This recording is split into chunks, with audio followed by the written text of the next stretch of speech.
Are you tired of feeling like you're stuck in a never-ending cycle of striving for success, only to feel like you're not good enough? Like no matter how hard you work or how much you achieve, you're still falling short of the mark. You're not alone. We've all been sold a bill of goods when it comes to success. We've been taught that it's all about wealth, status, and material possessions. But what if I told you that's not the whole story? Social media has a lot to answer for when it comes to perpetuating this myth. We're constantly bombarded with messages telling us that success is just around the corner. If only we buy this product, work with this coach, or follow this mentor. We see people flaunting their luxury cars, designer clothes, and exotic vacations, and we think that's what success looks like. But is it really? Let's take a step back and imagine ourselves in history. How many people do we know from the past who were super rich? Almost none. Not because they didn't exist, but because they weren't celebrities. They were rich for their own good, not for the sake of showing off. On the other hand, we know people like Einstein, Newton, and Tesla. They were true visionaries, and their contributions to society are still felt today. Do we know their net worth? No, because that wasn't the point. Being rich wasn't the aim. Making a difference was. The concept of success has changed over time. In ancient Greece, the concept of eudaimonia, meaning to live a happy, flourishing, and fulfilling life, was seen as the ultimate goal of human life, rather than wealth or material possessions. In the Middle Ages, the wealthy were expected to use their resources to benefit society.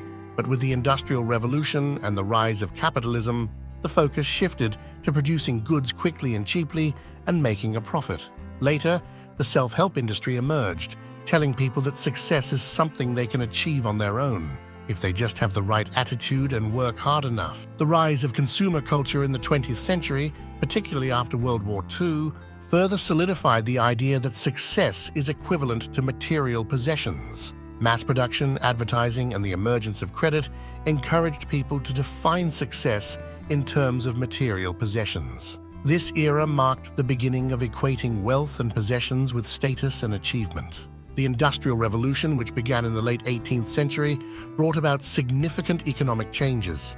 With the rise of capitalism, success became closely tied to one's ability to accumulate wealth and material goods. The pursuit of profit and competition fueled the notion that financial success was the ultimate goal.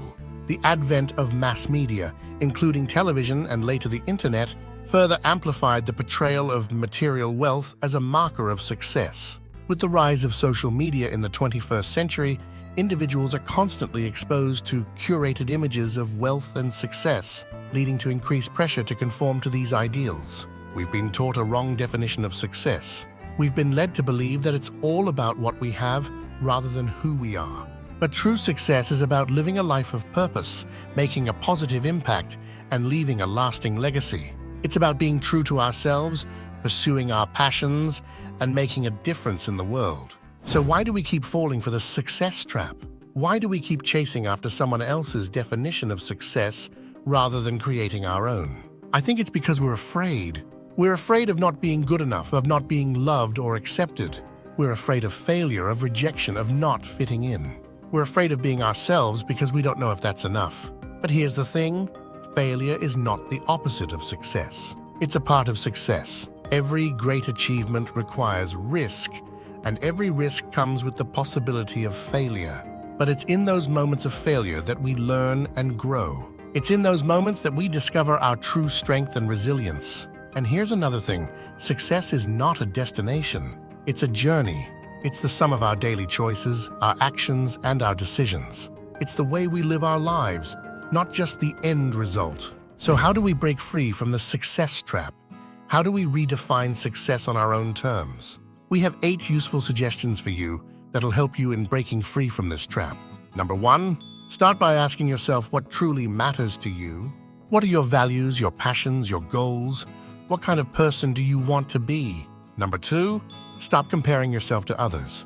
You are unique, with your own strengths and weaknesses. Focus on your own journey rather than trying to keep up with someone else's. Number 3, embrace failure as a part of the journey.